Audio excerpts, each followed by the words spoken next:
Good morning. It is wonderful to be together here in our sanctuary and with our friends online. My name is Chris Zanoni, and I'm very grateful to be your worship leader this morning.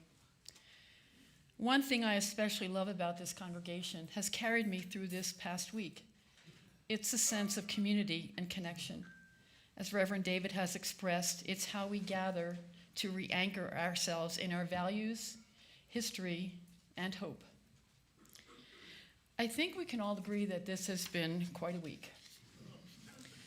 Our All Souls service last Sunday balanced the theme of grief with the anticipation and fears about the upcoming election.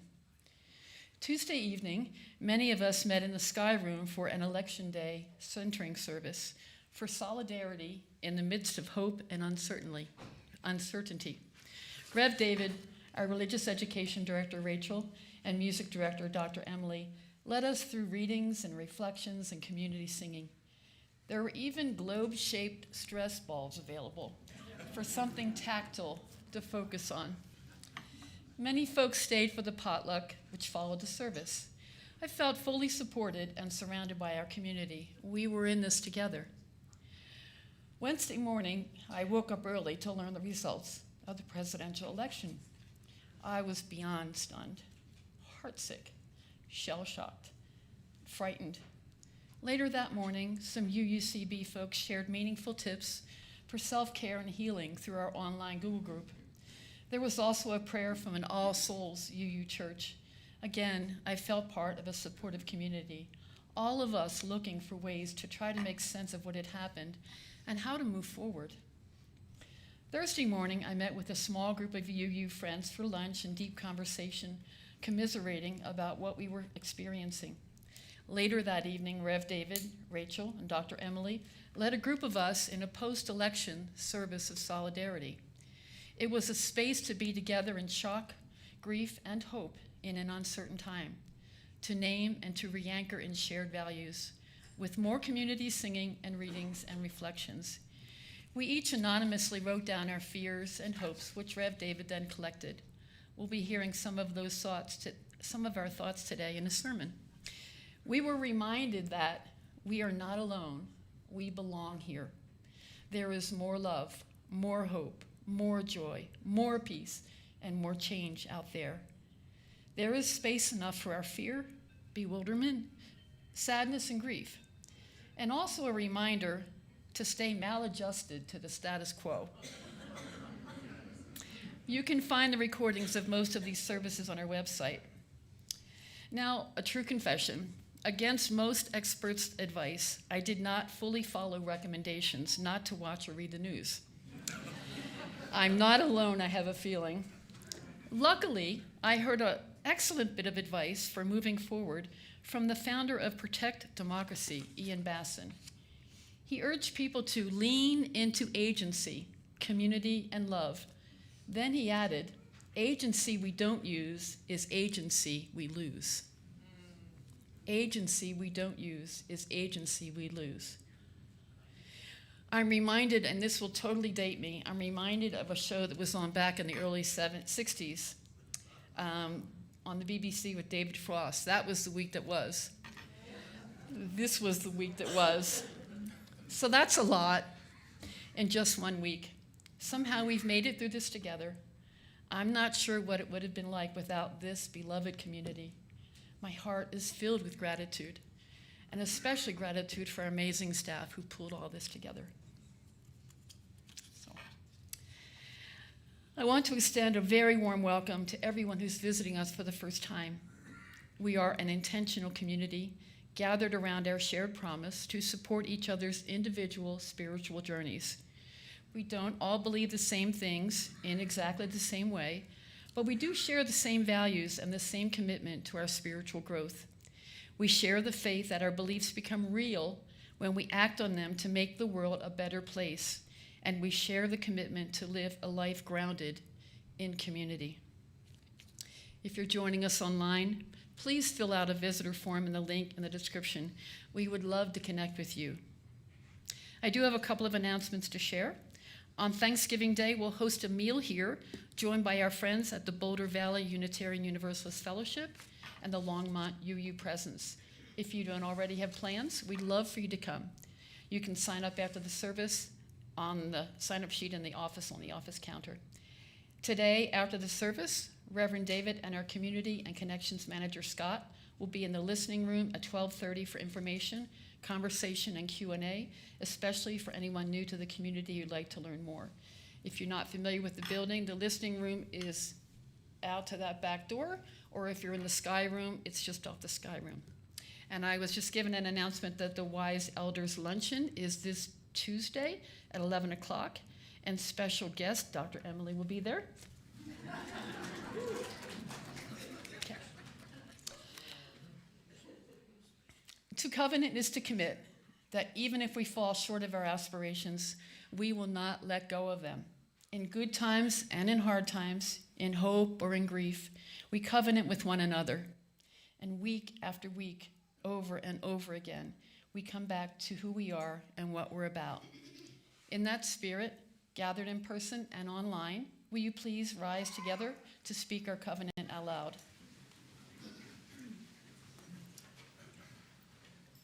We gather in fellowship to speak truth to each other, to reach out and touch one another, to care with each other, and to seek the truth divine. So be it.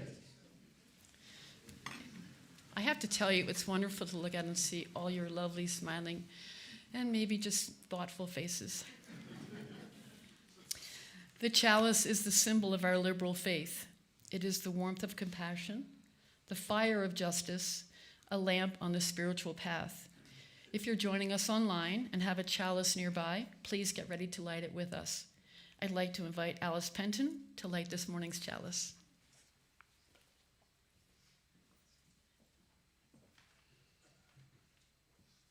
Good morning. Good morning. So this was a tough one. When I volunteered to light the chalice, I really thought this week we would have different results, and I would use this as a chance to talk about healing and the power of goodness. Even if we won, and I'm going to use my air quotes here, I didn't see real big wins in our divided political climate, but like many of you, I hoped and expected some goodness to move us in the right direction. I'm sad and discouraged. Our country, my country, is nowhere near perfect, but at least we hold ideals that are aspirational.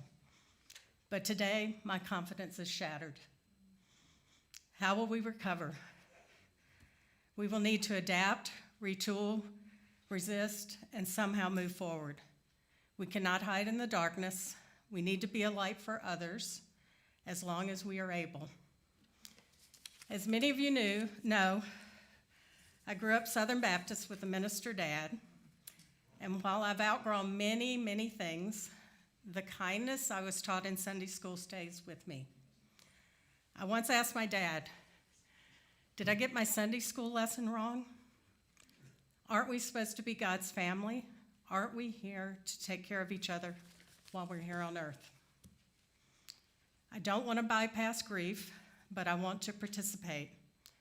I want to be part of this earthly family and hopefully somehow add to the world's goodness.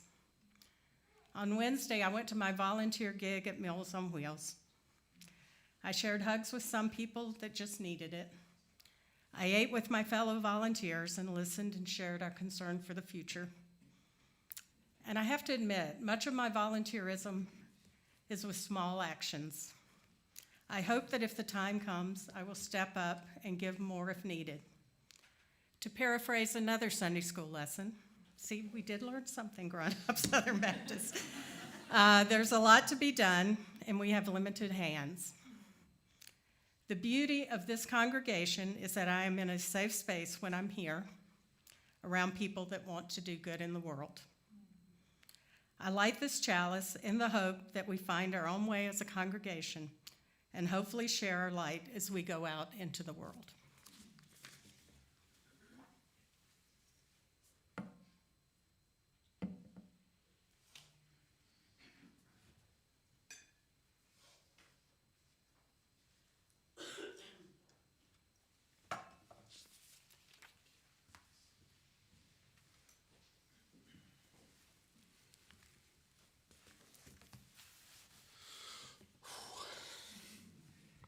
take a breath with me?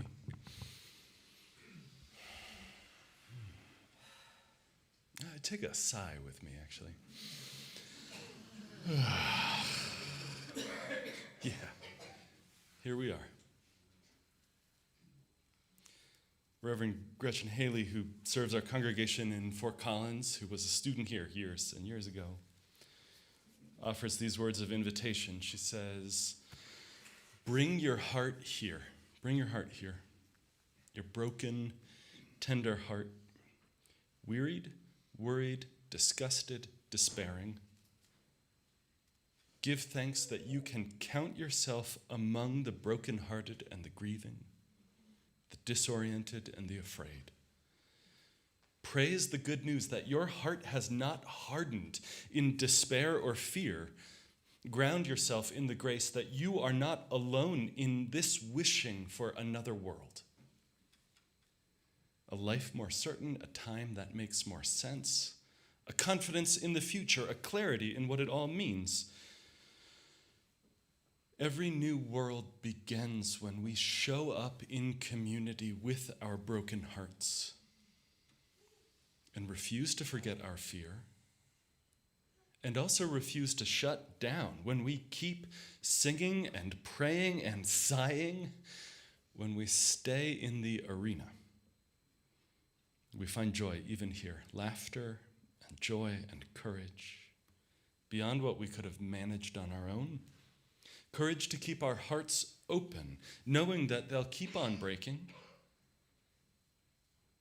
Courage to let what is beautiful be even bigger than what is broken. And courage to let this ending also be a beginning, to accept this day, this moment, these people, this hour as a gift. As a gift.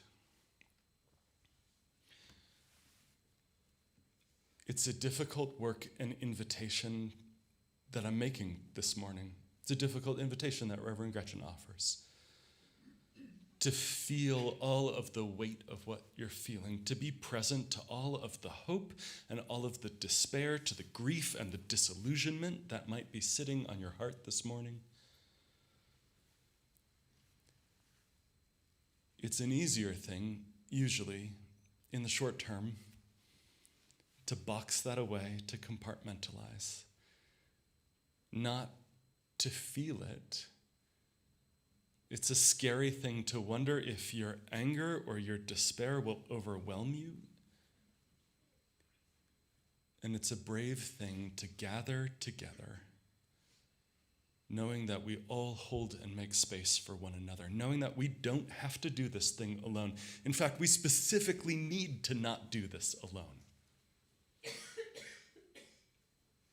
To come back to ourselves again and again and again, to who we are, to who we're called into being.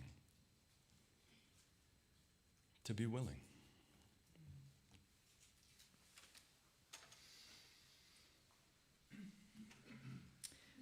Before I invite you to rise, I just want to share that one of the other hats that I wear is as a trauma healing practitioner.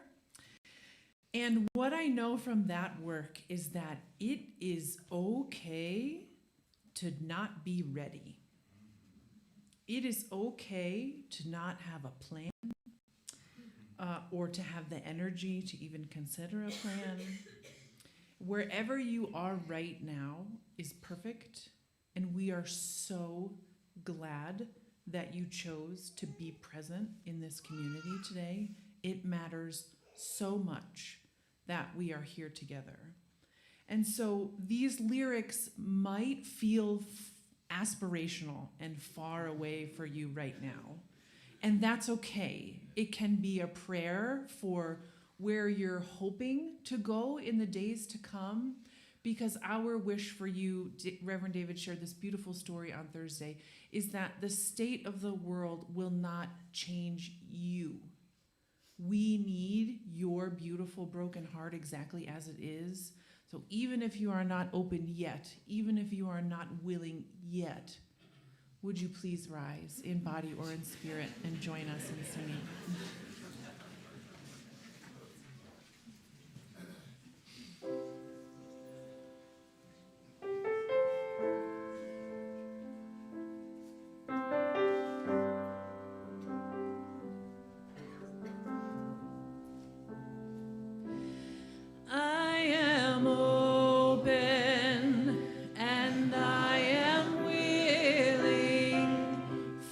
to be hopeless would seem so strange. It dishonors those who go before us. So lift me up to the light of change. There is hurting in my family, and there is sorrow in my town. There is panic all across the nation, and there is wailing the whole world round. But I am open and I am willing, for to be hopeless would seem so strange. It dishonors those who go before us. So lift me up to the light of change. May the children see more clearly, and may the elders be more wise. May the winds of change caress us, even though they burn our eyes. But I am open and I am willing, for to be hopeless would seem so strange. It dishonors those who go before us. So lift me up to the light of change.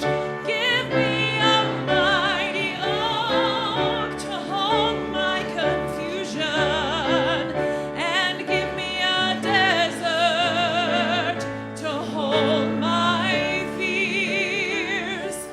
Give me a sunset to hold my wonder, and give me an ocean to hold my tears. 'Cause I am open and I am willing, for to be hopeless would seem so strange. It dishonors those who go before us. So lift me up to the light of change.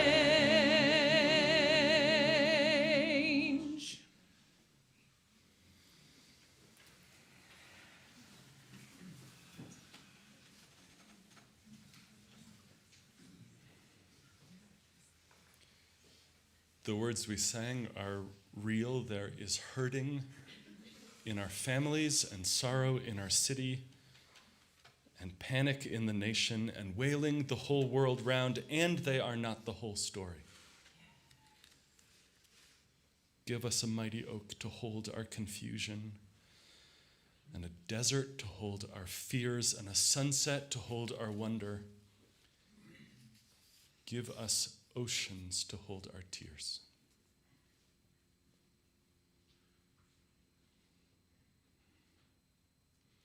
An invitation to move into prayer and meditation is an invitation to break your heart open. Not that it shatters, but that in this gathered community, it's held hand in hand, heart and heart with everyone else. To break your heart that it has the room to hold all of what you feel, and an ocean to hold tears among all of us.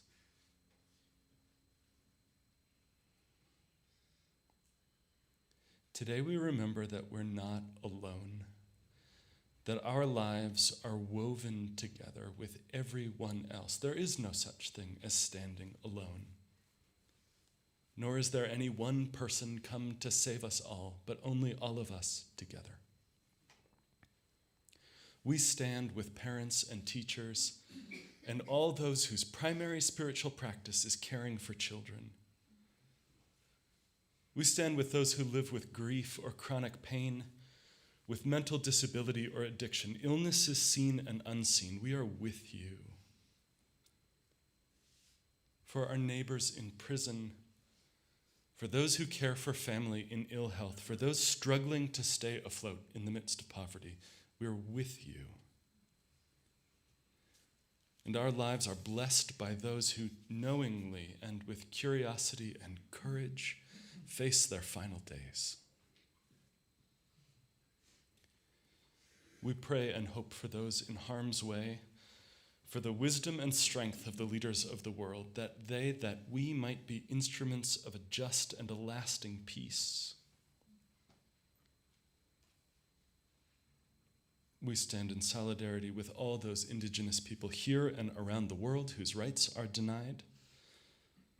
We remember and hold in love immigrants, refugees, and asylum seekers who have crossed borders in hope of a better life. We are arm in arm with queer and trans and genderqueer people, attacked for being the people who you are.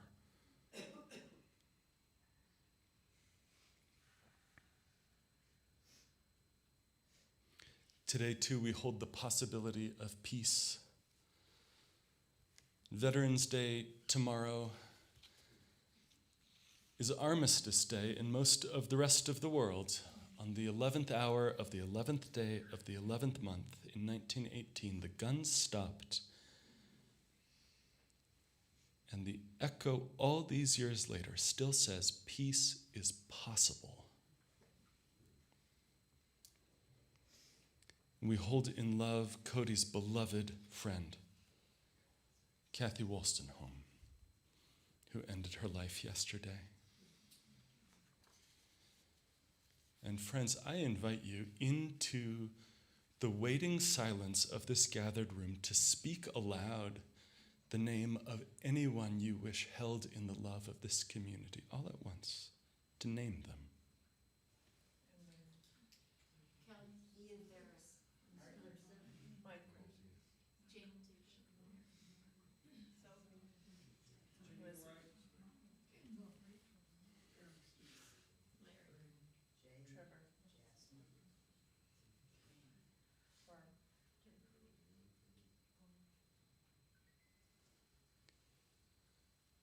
Living and dead, spoken and unspoken, we hold all these good names in love. Amen.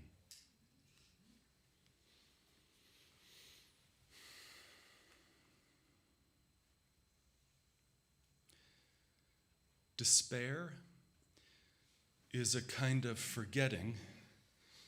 It's a narrowing of your field of view and focus until there are no possibilities left to see, only this, endlessly, stuckness, hopelessness, aloneness. And you forget joy and wonder, connection, and the sly smile and the needed hug. You forget that those things even exist, are real. They become invisible. Despair is a kind of forgetting of the possibility of anything else. And I've never known how to convince or argue or persuade someone out of despair. But I know that we can remind each other of the things we forget. We can remind each other of what our past self knew and our future self will know again.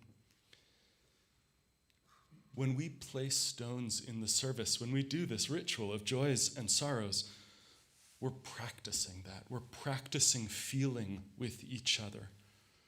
We're practicing noticing the joy and the sorrow. We're practicing for this moment so that we have in our body the habit of remembering. Remembering just how big the world is. Remembering that a life is always ending and a life is always beginning.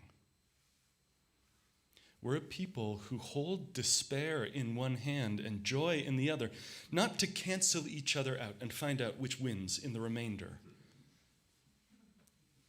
We're a people who hold grief in one hand and hope in the other because both of them are real. And our hearts break open, but they don't shatter. For us gathered in person, I invite you to come forward as you feel moved.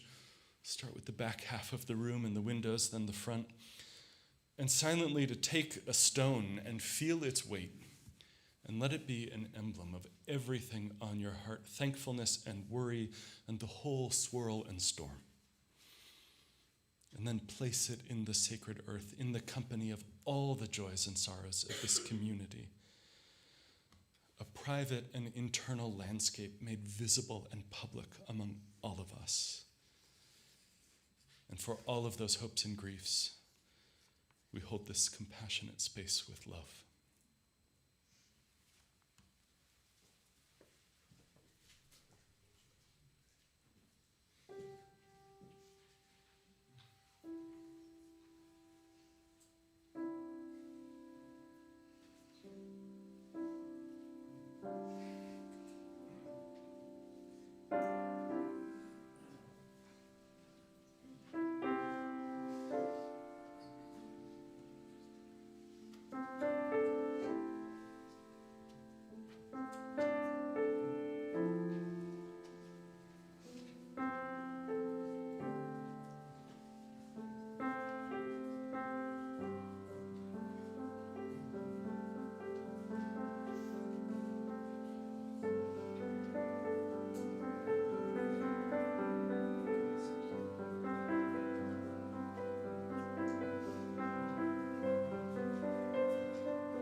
am sending you light to hold you in love.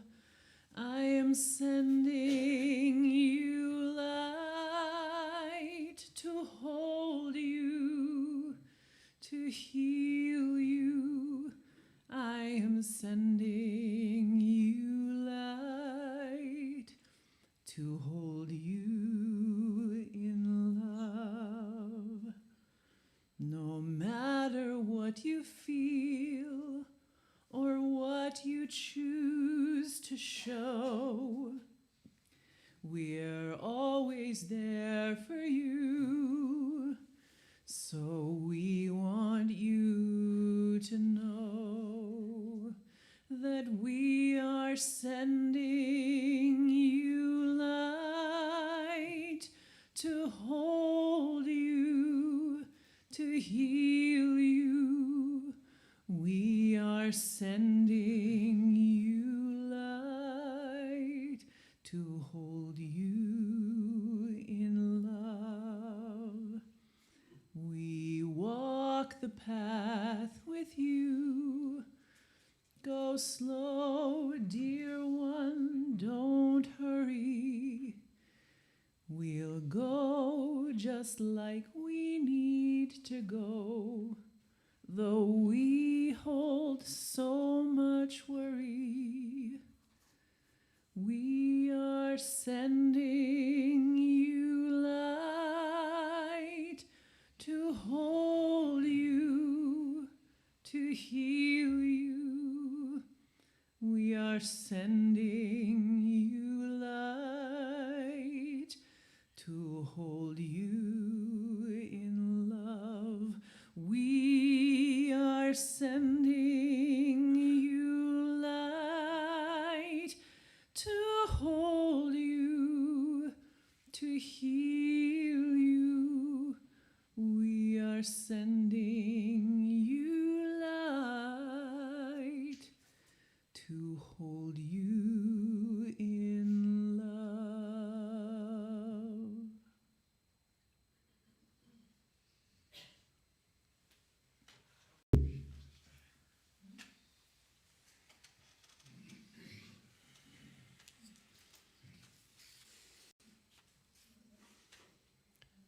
Grieve, hope, breathe, love, care for yourself. You are beloved.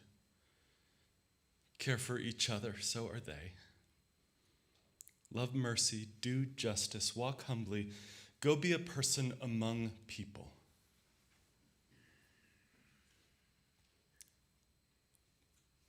That's all I've got. That's all I've ever got, really. There are a bunch more pages, but that's what I've got. What is this community called to do? Who are we called to be? To connect bravely, to deepen spiritually, to embody justice, and always to love. Our deepest values urge us onward to be who we are, to feel what we feel, to make real, in fact, what the love at the core of our commitments teaches us is true. And we're not a finish line people. We're people measuring progress by mile markers we pass.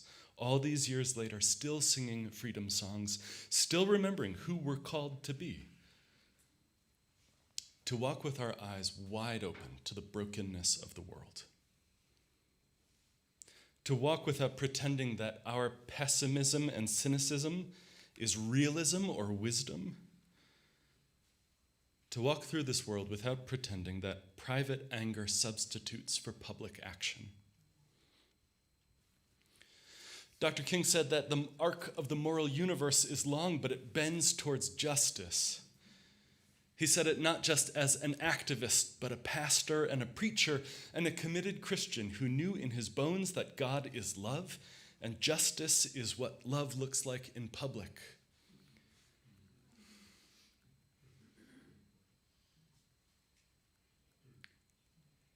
there's a part of me that wants that sort of certainty.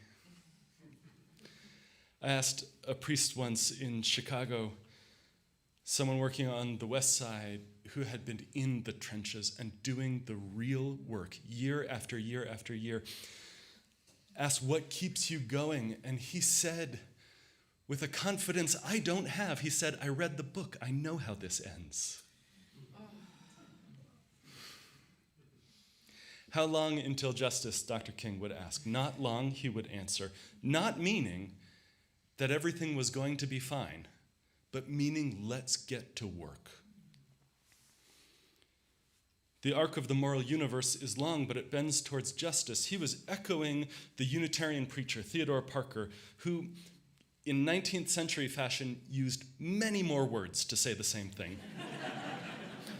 Parker said, I do not pretend to understand the moral universe. The arc is a long one. My eye reaches but a little way. I can't calculate the curve and complete the figure by experience of sight. I can divine it by conscience. And from what I see, I am sure that it bends towards justice. But what he's saying in that, hear him in that. Writing these words in 1853, an ardent abolitionist with no real hope of change anywhere on the horizon then. What he was saying was that he could not see where the world was going, that it was not obvious that justice wins in the end, that progress does not look like steady incremental steps forward, onward and upward forever. What Parker said is, I cannot calculate the curve. I can't complete the figure by experience of sight. He said his heart, his conscience, his faith says it bends towards justice, and what he means is, let's get to work. Something to participate in, not sit idly by and wait for. King and Parker knew the same thing that so many have known, the same thing that you know, the same thing the priest knew at Christ the King Church in San Diego years ago, when a statue of Jesus had its hands cut off by vandals, and rather than replace them, he put out a sign that said, I have no hands but yours. Someone else is not coming to fix this. But here we all are together, and what we do matters. The road that leads to justice, made real, here and now in this world, is a long one, and we can't see where it ends. We can't know for a fact that it arrives, and our hands will help shape it. So take a breath. Our work in this house, in this moment, this morning, is not to define the program of what needs doing. It's not to argue and figure out who's got the one right action that will untangle all of it. Our work right now is not to prioritize the list of urgencies which will claim us, but to be who we are when we act from love at the center. And anxiety bounces around in the body and activates and agitates, and love grounds and centers and calms and flows. Love begins this work by asking, what do you need to do to care for yourself first right now? What does it look like for you to put on your own oxygen mask before helping someone else? So that in the days ahead we can be love's hands in the world. Tend to yourself. Take that seriously. Where is the vulnerability that lets your heart break without shattering? Where is the space for the whole of life, grief and joy? I hope it's this room, and I hope it's not only this room, this hour. Where is the connection to source and community?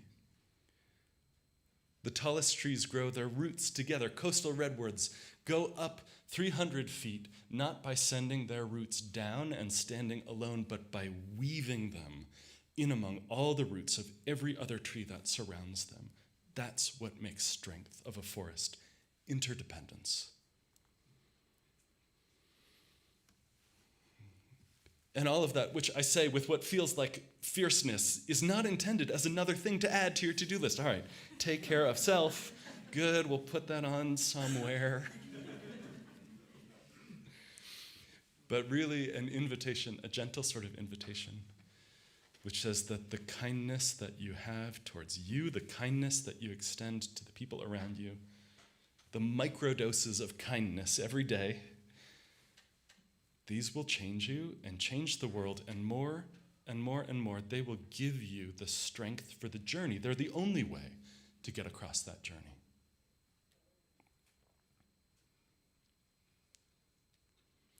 We gathered here on Tuesday night in hope and prayer, humbly hearted, undivided, and said, forget the news, forget the radio, forget the blurred screen. We are love's people, loaves and fishes people, walking in the desert, sharing what we have, mourning what has been lost, uncertain of the future. And in the middle of all of that, exactly right there in that moment, committing our lives into each other's hands, weaving our roots together, giving each other strength for the journey. We gathered here Thursday night for healing and hope, to sing and pray and rest in our bewilderment together, to declare we won't turn from love. And I know you wish the work were done. And you, with everyone you have ever loved, were on a distant shore, safe and unafraid. But remember this, tired as you are, you're not alone. At that service, we wrote our hopes and our fears to bring forward, to mingle and mix all those individual worries and aspirations into one whole, and I read them, every one of them, hundreds of fears, dozens of hopes.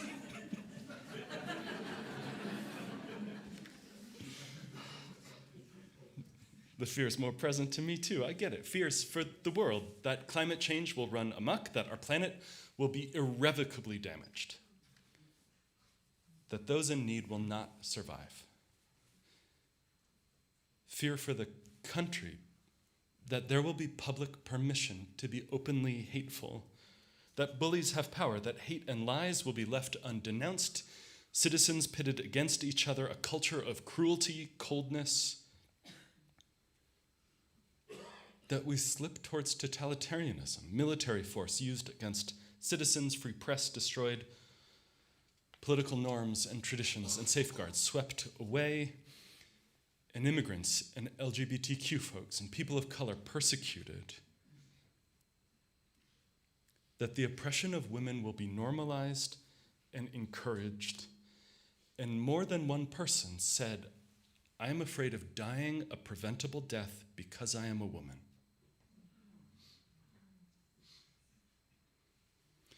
Fear for family, that my loved one's undocumented family be harmed or detained or deported, wrote one person. I fear for the earth my daughter will inherit. I fear for my friends who are trans and have been making plans for months to flee to safety. And then, as much as there was the fear of what would happen around us, there were fears also of who we would become. Will I be able to choose the good over self-preservation?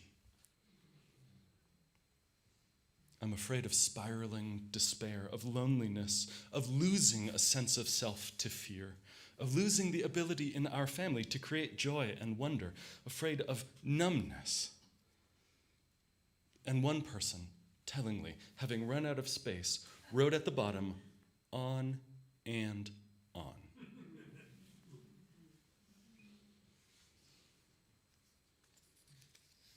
This is not a list of predictions.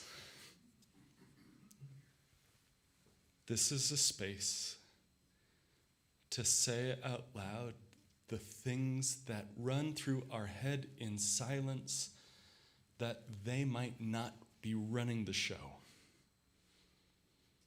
It's a place to name altogether what those fears are, to say you're not alone in holding those things. And they don't have to rule you. And I'm also not here to tell you that everything will be okay. I'm not here to say that things will all be well. I'm not here only to comfort you, but also to commission you, because on the other side of those cards were hopes that decency prevails, that my granddaughters find trust and peace of mind, that I am strong enough to endure and lift up and protect those around me, that my rage will fuel action. This is the work we're commissioned to do, to face the fear, and then that hate and fear will give me renewed strength in my values. I hope people can feel loved and cared for so they can soften their defenses. I hope that the fabric of women's connectedness remains unbreakable. I hope that our children know we care and that love is actually better. These are the hopes that we're invited into, to carry with us, that I'll have the courage to stand when others don't, and that others will stand for me when I can't. I hope I can feel like smiling again. I hope that a way will be found to talk together. I hope that we can learn and let go of self-righteousness. I hope I can remember that good-hearted people haven't gone anywhere. I hope, said one person, that we actually eat the rich. I think that's a joke.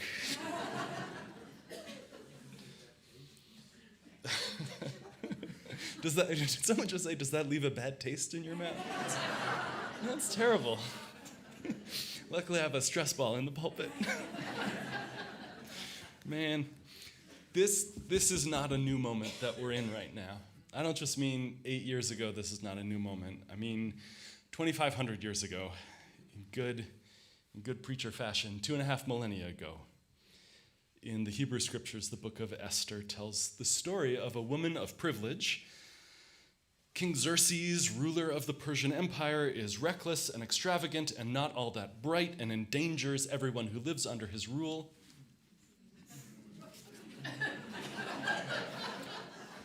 In his dull vanity, Xerxes sentences all the Jews in the kingdom to death.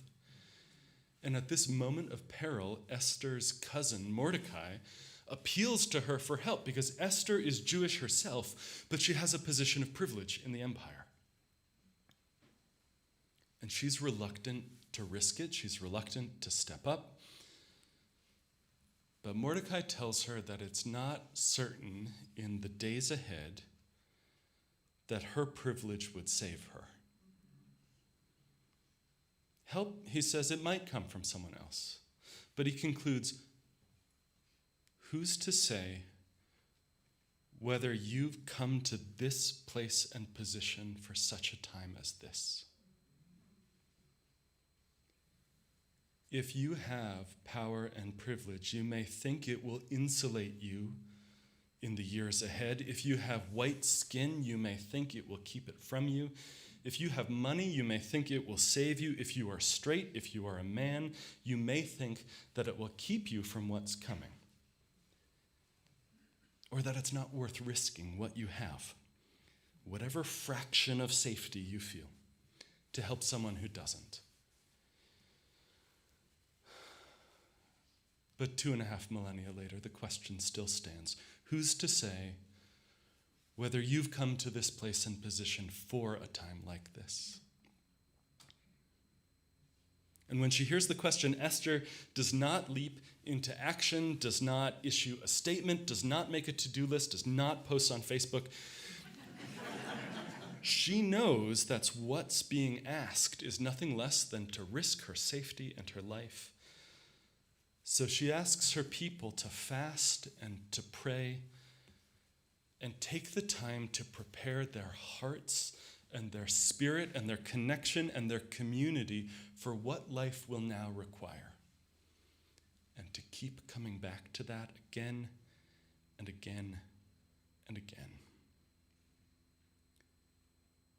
That's what this time is for us, and that is our work today and in the days and the weeks and the decades to come. To reflect, to be still, to feel everything, to let our broken hearts be held by each other. Who's to say whether, in fact, we were made for a time like this?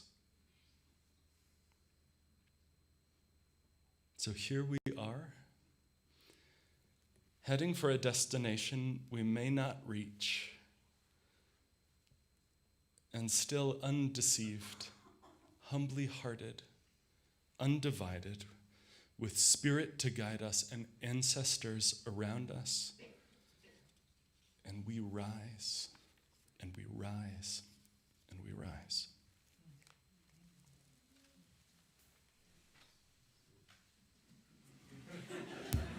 We can't do it without a drum.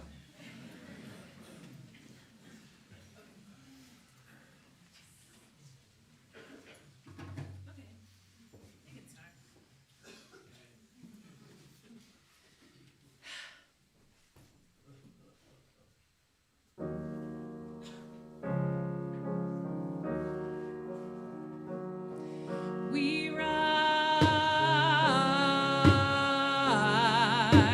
humbly hearted, rise, won't be divided, rise, with spirit to guide us, rise,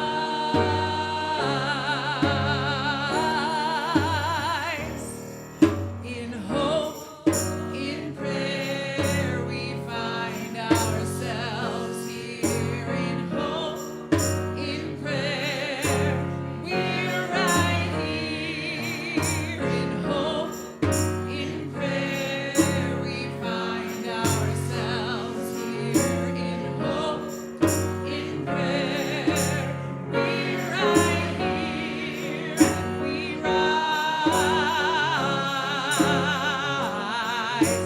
All of the children rise,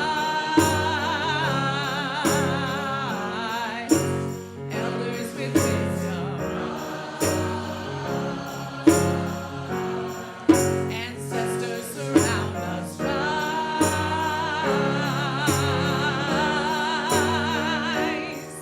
in hope, in prayer, we find ourselves here. In hope, in prayer, we're right here. In hope, in prayer, we find ourselves here.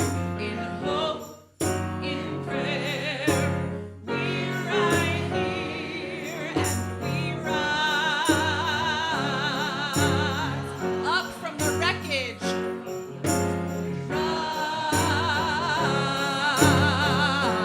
Rise with tears and with courage. Rise, fighting for life. We rise.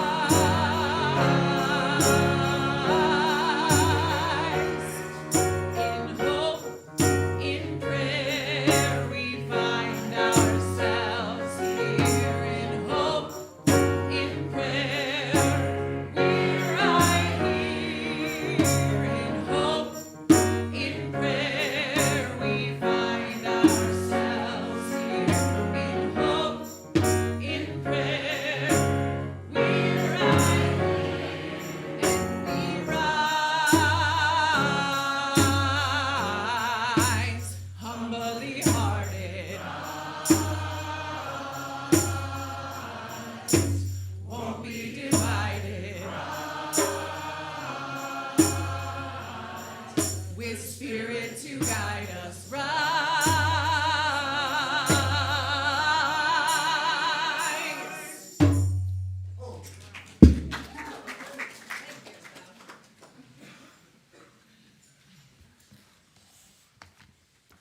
Wow. Thank you.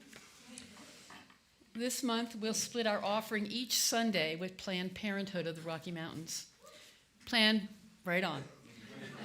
Planned Parenthood's mission is to ensure all people have access to the care and resources they need to make informed decisions about their bodies, their lives, and their futures. Each year, Planned Parenthood delivers vital sexual and reproductive health care, sex education, and information to millions of people. For decades, Unitarian Universalists have affirmed that every person has the right to determine if, when, and how they want to have children. As people of faith, this commitment is part of our most sincere religious values. Unitarian Universalism proclaims that all individuals and communities have the right to self-determination, safety, and the resources that are necessary for health and sustainability. Since the Supreme Court's decision invalidating Roe v. Wade, Colorado's Planned Parenthood clinics have seen a 30% increase in patients from other states where legal abortions are no longer available. Boulder's clinic is among these, so the need for donations is greatly increased. We hope you'll support Planned Parenthood through our shared plate this month, and I invite you to give as generously as you are able. For those online, you can use the QR code or find the link in the video description. For those gathered in person, you can scan the QR code or make a donation as the ushers now pass the baskets. May our gifts be used to enact justice, bringing peace and love to the Boulder community.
Friends, we are not a finish line people who are going to find the one thing that once and for all fixes all the things. We're a people measuring progress by the mile markers that we pass along the way. We're citizens of a country that does not yet exist. This is the invitation from Dr. Vincent Harding. He says, we are citizens of a country that does not yet exist. You, me, us. A just country, a compassionate country, a forgiving country, a multiracial country, a joyful country that cares about its children and its elders, that cares about what the earth needs. I am, and you are, a citizen of a country that does not yet exist and badly needs to. May we lead with love as we bring it into being. May we return to the deep wells that nourish our heart and spirit.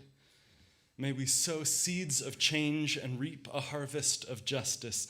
May we tend the fires of hope in a community that places love at the center of our living. For who's to say whether you've come to this place and position for a time such as this? Will you rise in body or in spirit? We'll close in song. If you feel comfortable joining hands now, it'd be a beautiful time to do that. And if you'd rather not, we respect your bodily autonomy. Not a joke. We shall be known by the company we keep, by the ones who circle round to tend these fires. We shall be known by the ones who sow and reap the seeds of change alive from deep within the earth. It is time now. It is time now that we thrive. It is time we lead ourselves into the well. It is time now, and what a time to be alive. In this great turning we shall learn to lead in love. In this great turning we shall learn to lead in love. We'll do it again. Here we go. We shall be known by the company we keep, by the ones who circle around to tend these fires. We shall be known by the ones who sow and reap the seeds of change alive from deep within the earth. Good. It is time now. It is time now that we thrive. It is time we lead ourselves into the well. It is time now, and what a time to be alive. In this great turning we shall learn to lead in love.